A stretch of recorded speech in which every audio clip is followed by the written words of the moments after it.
Assalamualaikum warahmatullahi wabarakatuh. Bismillahirrahmanirrahim. Alhamdulillahirabbil alamin. Rabbi shrahli sadri wa yassirli amri wahlul 'uqdatam min lisani yafqahu qawli. Sahabat Menara Ramadan yang dirahmati Allah, marilah kita bersama-sama mengucap syukur alhamdulillah karena atas berkat limpahan rahmat Allah kita dapat bertemu kembali di bulan yang penuh kemuliaan ini. Baik, sahabat Menara Ramadan yang dirahmati Allah, tentu kita sering bertamu dan menerima tamu. Tetapi, apakah kita senang ketika kita menerima tamu? Atau justru malah kita cemberut, mengunci diri di kamar ketika ada tamu?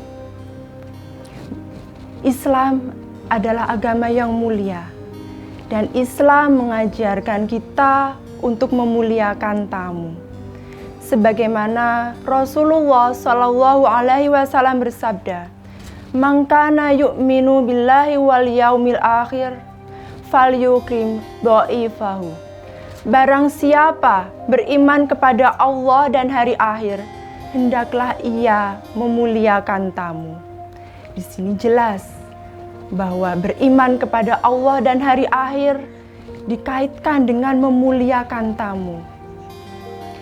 Dikisahkan di kisah yang sahih, Rasulullah SAW sedang duduk bersama Aisyah. Kemudian terdengar seseorang mengucap salam, suara orang tua. Rasulullah segera berdiri, bangkit membukakan pintu dan menyambut tamu-tamu beliau. Kemudian beliau menyuruh tamu-tamu itu masuk dan berkata kepada Aisyah, "Ladeni tamu-tamu itu." Tanpa bertanya, Aisyah langsung meladeni tamu-tamu itu, menghidangkan dengan jamuan yang terbaik. Baru setelah tamu-tamu itu pulang, Aisyah bertanya, "Wahai Rasulullah, siapakah tamu-tamu itu tadi? Mengapa engkau begitu memuliakan mereka?" Rasulullah menjawab, "Yang satu adiknya Khadijah, dan yang satu adalah kerabat Khadijah, sahabat Khadijah." Apa yang dapat kita pelajari dari kisah Rasulullah ketika menerima tamu? Tugas kita ketika menerima tamu adalah memuliakan. Persilahkan dulu untuk masuk. Hidangkan dengan jamuan yang terbaik. Jangan tamu baru di depan pintu sudah ditanya, "Ada apa? Ada keperluan apa?" Dan tidak perlu menanyakan mau minum apa. Karena kalau tamu ditanya mau minum apa, biasanya akan menjawab apa yang ada. Justru malah lebih berat, apa yang ada dikeluarkan. Dan kisah yang kedua adalah kisah Nabi Ibrahim alaihissalam. Ketika itu beliau malam-malam, ada seseorang mengucap salam. Sahabat Menara Ramadan, saya ingin bertanya kepada Anda, apabila ada tamu, ada orang mengucapkan salam malam-malam, dijawab enggak? Mengucap salam hukumnya wajib. Assalamualaikum, kita jawab waalaikumsalam warahmatullah. Assalamualaikum warahmatullah, kita jawab dengan lebih sempurna, waalaikumsalam warahmatullahi wabarakatuh. Nabi Ibrahim mempersilakan tamu-tamunya masuk. Waktu itu malam-malam. Dan meminta istrinya Sarah menyajikan dengan jamuan yang terbaik. Memintanya pelan-pelan.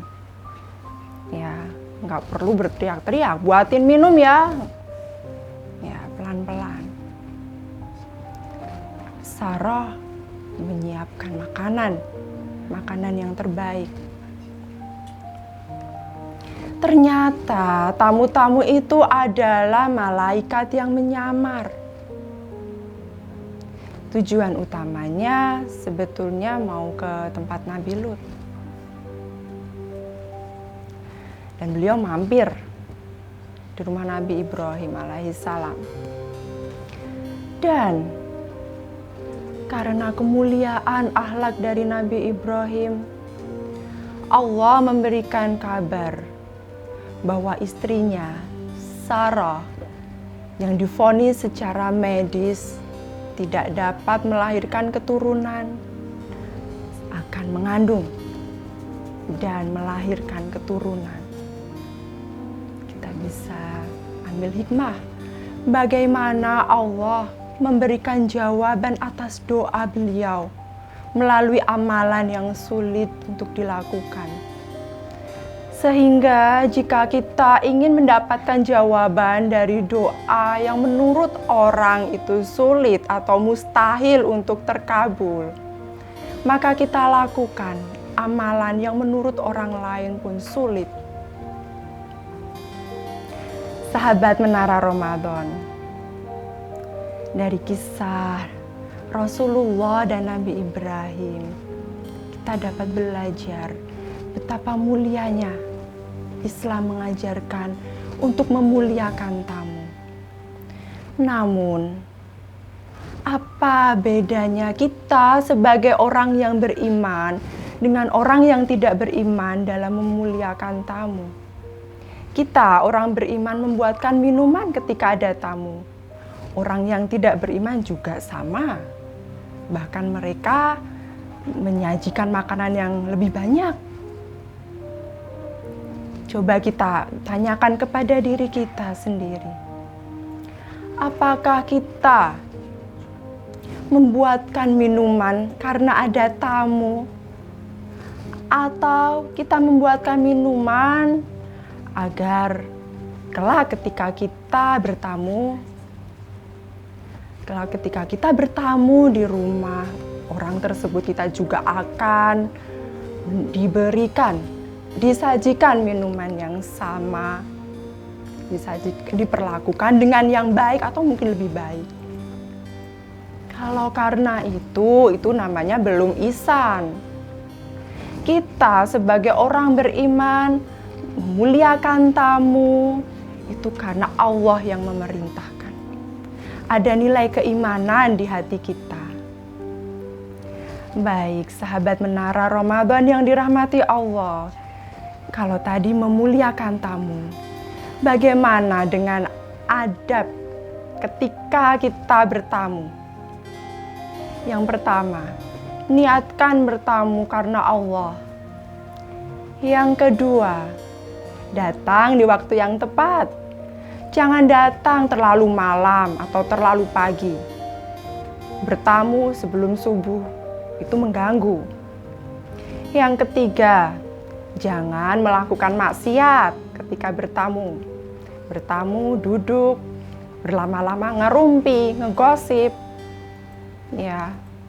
Dan yang keempat, jangan memberatkan pemilik rumah. Misalnya, kita tahu bahwa pemilik rumah hanya mampu menyiapkan makanan untuk hari itu saja. Nah, kita datang bertamu, minta menginap lagi.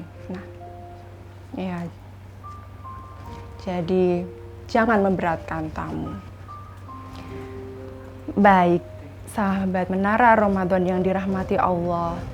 Semoga keluarga kita termasuk keluarga yang senang memuliakan tamu. Ketika ada tamu, sang ayah berkata kepada istrinya, "Bunda, ada tamu, siapkan minuman dan gorengan." Kemudian Bunda menjawab, "Kok cuma teh dan gorengan? Sekalian nasi lengkap dengan sayur dan lauknya." Masya Allah, indah sekali. Baik, sahabat Menara Ramadan yang dirahmati Allah, sekian dari saya. Sebelumnya saya ingin mengucapkan selamat menunaikan ibadah puasa Ramadan 1442 Hijriah. Wabillahi taufiq wal hidayah. Wassalamualaikum warahmatullahi wabarakatuh.